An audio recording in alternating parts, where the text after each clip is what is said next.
everyone, it's Karen from the BeyondIVFBaby channel. I'm so glad you're here. Today I wanted to talk a little bit more about endometriosis because it is a big issue. I think the latest stat is 1 in 10 women have endometriosis, and it's definitely a barrier to staying, and maintaining a pregnancy.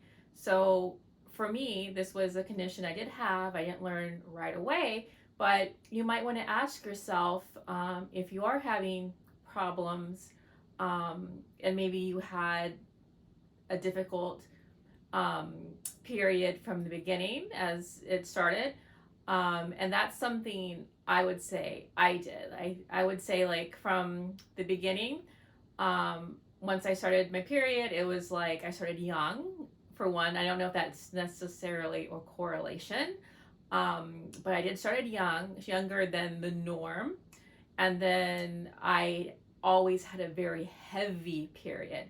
So I remember, even before I was a teenager, I think I was getting blood tests maybe monthly or like every couple of months at least for anemia because my mom was really worried and she had actually suffered from anemia and probably had endometriosis. But when I finally did get diagnosed, I had what's called stage 1, also known as silent endo. So actually, in the big scheme of things, even though it felt like it at different times, since I did have such a heavy period, in a problematic period, I would have thought I had a deeper stage of endometriosis. But no, I only had stage 1. But even a stage 1 or silent endo can cause a lot of havoc because you have to keep in mind endometriosis is an inflammatory response, which means you have inflammation going on throughout your uterus and wherever it has spread to. On top of that, what I learned when I finally had my first intake consultation with a reproductive immunologist, or Dr. Kwok Kim, they did a specialized scan. And keep in mind, not all ultrasound machines are of the same caliber, have the same sophistication.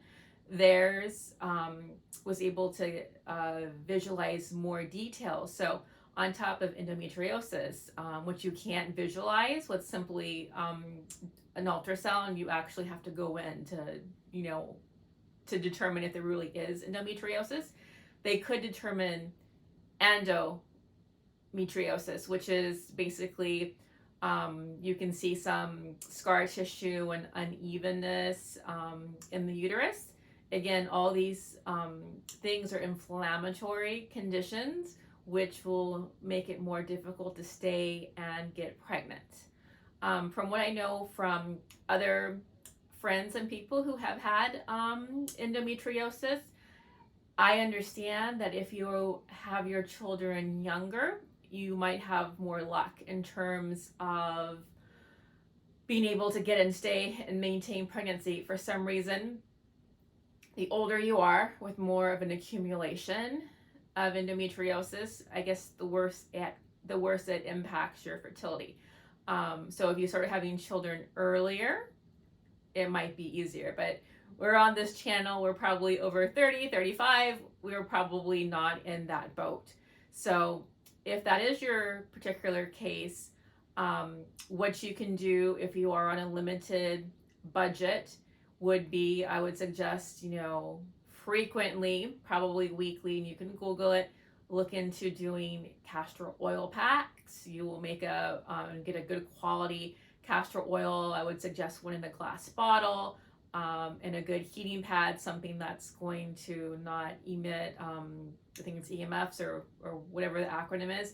But you want to be using devices and products that are reducing your plastic and reducing other toxins to your body, which will make things more problematic. So in terms of endometriosis, even a stage 1 or a silent endo can really cause a lot of problems. It's not just necessarily having a difficult period, but it's also having barriers or more difficulties getting and staying pregnant. So if you're on a budget, do that. I would also say What's very helpful, and I learned about this, is Nancy's Nook. So that's Nook. She is a nurse who is highly experienced and knowledgeable of endometriosis, and particular doctors that are experts at excising endometriosis. It's very important, if you have it removed, you don't have it like lasered, burned out. You want it actually cut out. And no matter how it's removed, even if you had opted and you didn't know and you did a different type of procedure or surgery, it will come back. You know, as long as you have a cycle or estrogen, it's going to come back because it's fed by your cycle and your hormones. So once you have it, you're pretty much always going to have different layers of it. And then you have to keep in mind other problematic conditions that can go along with it. Not necessarily, but more than likely, you'll probably have fibroids. You could have cysts and different things like that, which are all going to make things more problematic because it's an inflammatory condition, as I said. So if you aren't so much restricted to a budget and you can see a reproductive immunologist, they'll be able to help you in terms of different protocols. Depends on the reproductive immunologist as well. In terms of Dr. Kwa Kim, they were not an advocate for necessarily treating endo, but just kind of working around it with their methodology without actually doing a surgery. Since I was in a rush and things were not responding quickly, I opted to go for the surgery. So I had everything I could possibly have aligned to make a pregnancy more conducive and more successful.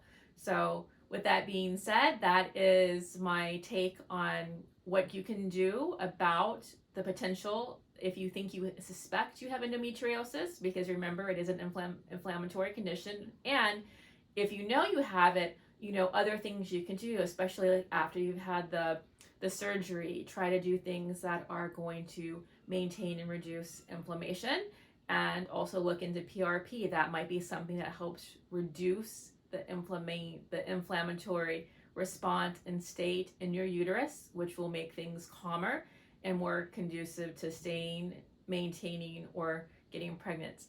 So until next time, I can't wait to share with you some more information that helped me on my journey to help you really cut the amount of time it takes you to get pregnant. And stay tuned for my next video next week.